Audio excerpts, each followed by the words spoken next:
Aggression only stops when it meets counter-aggression. That's the fundamental law. Ignore it, and you're doomed to rot on the sidelines of life, wasting your best years waiting for someone to finally give you a chance.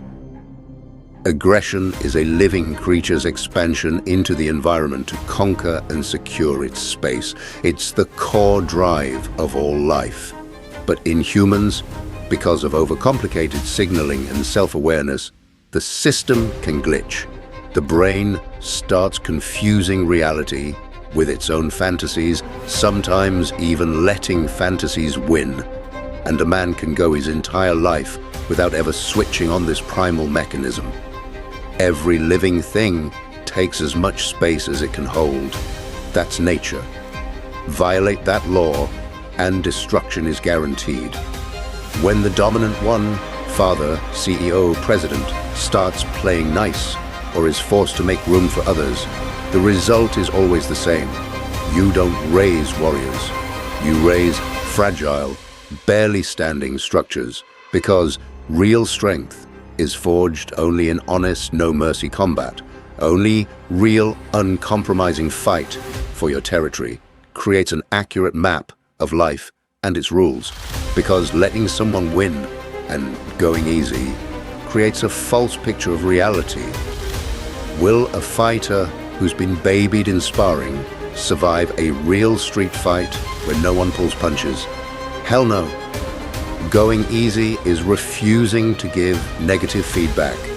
The person stops learning where he's weak, where he's exposed, where his brain never gets the signal that his current behavior would get him destroyed in the real world. There's only one way to gain freedom. Take it by force. No parent ever hands freedom to their kid. The kid has to rip it out of their hands.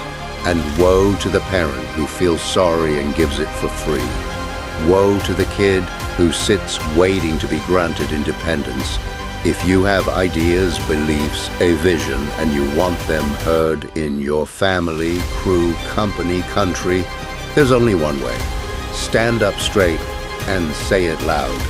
No one will ever walk up to you with a microphone while you're humbly waiting in line. There are billions of guys in that same line waiting for their turn that never comes. Life is not a kindergarten teacher handing out candy to the good boys. Life is a prize sitting on a pedestal. You take it, someone else takes it, or nobody takes it. Let me say it again. The world only listens to men who are willing to fight to the death for their freedom and for respect. Doesn't matter the arena. That law works even inside your own body, where your cells compete and kill each other for nutrients to dominate. Your ideas, your worldview, your vision of how things should be will never be heard or acted upon unless they're backed by the credible threat of force if ignored. Your demands mean absolutely nothing if you can't punish non-compliance. We demand the release of all political prisoners, or what, we'll protest in the streets. And then, we'll stand for a bit, then go home and post on the internet. Got it? That's the difference between the 14-year-old who begs mommy for permission to start boxing and the 14-year-old who quietly walks into the gym and when asked just states the fact. No negotiation, no compromise. You've been trained like a dumb dog to believe that if you ask nicely and wait long enough, the world will reward you. That's the lie they sold you, so they can own you forever and laugh in your face at how far they can push the humiliation without you ever pushing back. In real life, you only get something by having the balls to take it when it's unclaimed, or having the resolve to fight to the end when it already belongs to someone else.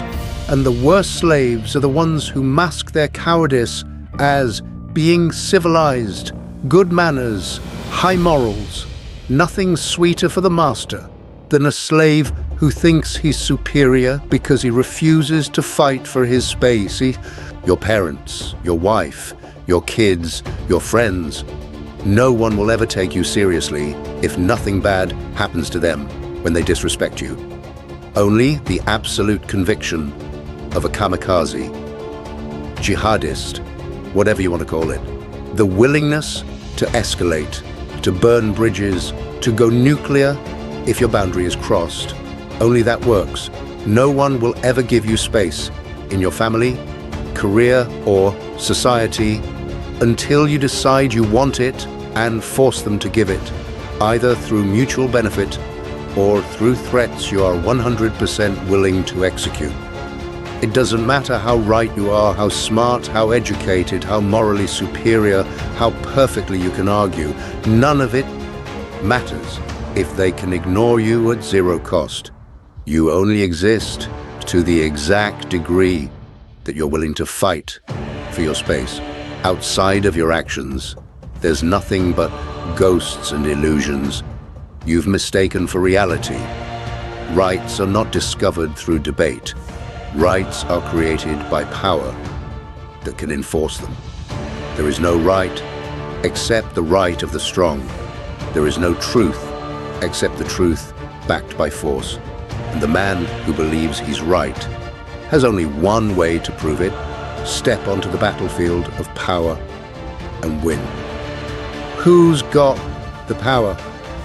I think power lies in truth. The one who has truth is the strongest. Said the guy who walked into the room, shot one man dead, then placed the gun on the table in front of the second guy, just to make sure it was clearly visible. Now go apply this law, or keep waiting in line. Your choice.